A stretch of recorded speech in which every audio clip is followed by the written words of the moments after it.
Hello everyone and welcome. Okay, let's dive right into this. Today we're going to completely demystify AWS S3 storage classes. Think of this as a classroom-style explainer, so grab a seat and pay close attention.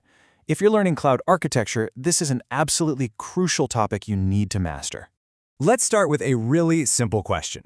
Why on earth should you pay premium prices for old, cold data that you hardly ever use? Seriously? You shouldn't. There is zero reason to overpay for data that's just sitting there. By using the right S3 storage class, you can literally slash your AWS bill overnight. Here is our agenda for today's explainer. We'll start with an introduction to storage classes, then comparing S3 classes side by side. After that, we'll look at the lifecycle workflow, followed by an AWS console setup. Finally, we'll cover best practices and mistakes, and wrap up with a quick summary and revision.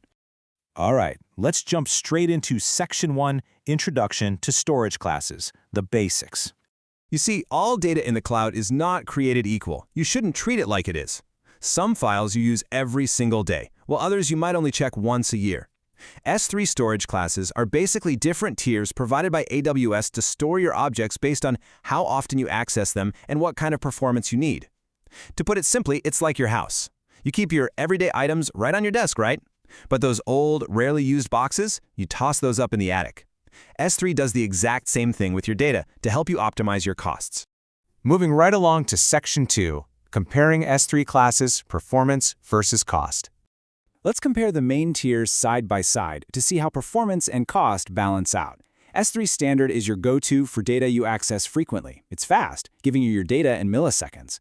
Then we have S3 Standard IA, which stands for Infrequent Access.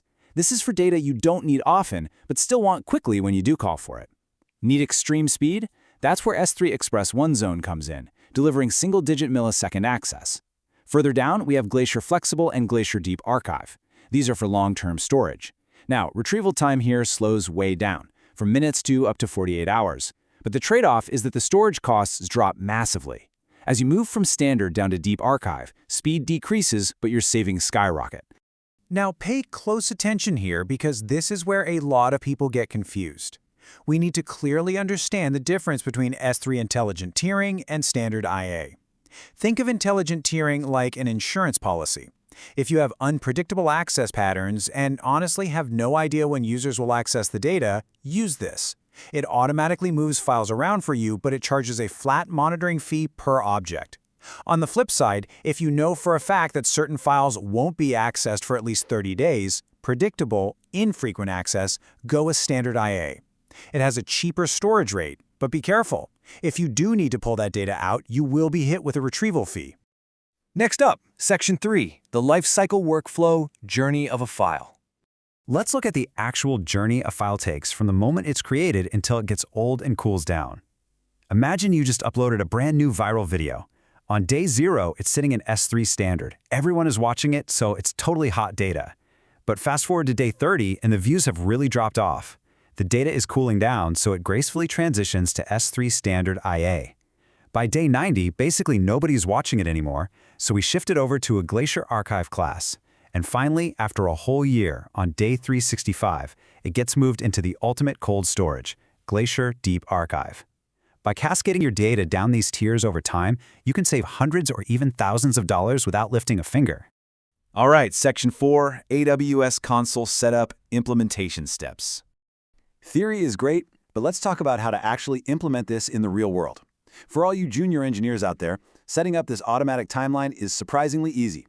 Step 1, just open your S3 bucket right in the AWS console. Step 2, navigate over to the Management tab at the top. And Step 3, click Create Lifecycle Rule. From there, you simply tell AWS to transition your objects at those 30-day or 90-day marks we just talked about. Simple as that.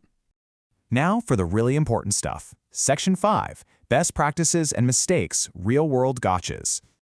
Okay, I need you to memorize this number, 128 kilobytes. Seriously, commit this to memory because ignoring it causes massive, unexpected AWS bill spikes in production. Standard IA and some of the Glacier classes have a minimum object size rule of 128 kilobytes. So let's say you take a tiny little 4 kilobyte log file and put it into Standard IA to save money. Well, AWS is actually going to bill you as if that file were 128 kilobytes. You're literally paying for 32 times the storage you're actually using. Definitely a brutal gotcha. So how do we avoid these traps? First, never put short-lived data into IA. They enforce a 30-day minimum billing period. If you delete a file after 14 days, you're still paying for a full 30 days. Second, keep high retrieval workloads out of IA, because that 1 cent per gigabyte retrieval fee adds up fast. Third, don't use intelligent tiering if you have millions of tiny objects. That flat monitoring fee of about a quarter cent per 1,000 objects will absolutely devour your savings. To put the power of these best practices into perspective, consider this real-world example. A major video platform audited their architecture and correctly moved 800 terabytes of large, predictably accessed files over to standard IA. That one single move saved them $9,500 a month. Knowing the fine print literally pays off. Time to wrap things up. Section 6, Summary and Revision. Let's test your knowledge. Let's do a quick classroom-style revision quiz to see how much you've absorbed. Question 1. You accidentally deleted a super important file from S3. Can you recover it? Think about it for a second. The answer is yes, but, and this is a big but, only if bucket versioning is enabled. When versioning is on, S3 doesn't actually destroy the file, it just slaps a delete marker on top of it, meaning your data is still safe underneath. All right, question 2.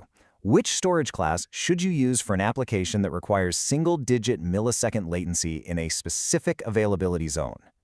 We saw this in our comparison table earlier. Got your guess?